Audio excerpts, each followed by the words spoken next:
สวัสดีครับอยู่กับผมที่บ้านสวนน้องมาร์คที่ไม้ครับโอ้ยวันนี้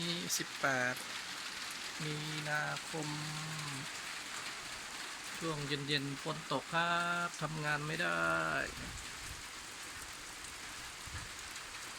นะ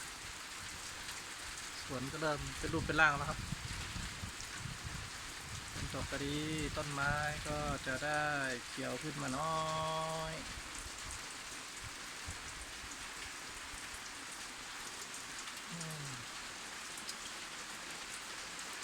ทางนี้ยังแข็งไม่เสร็จเลย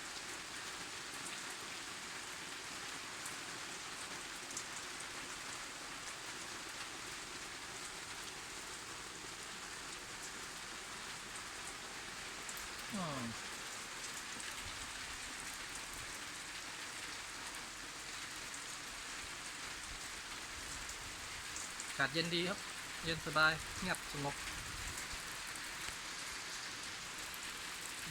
ประมาณนี้พี่น้องครับ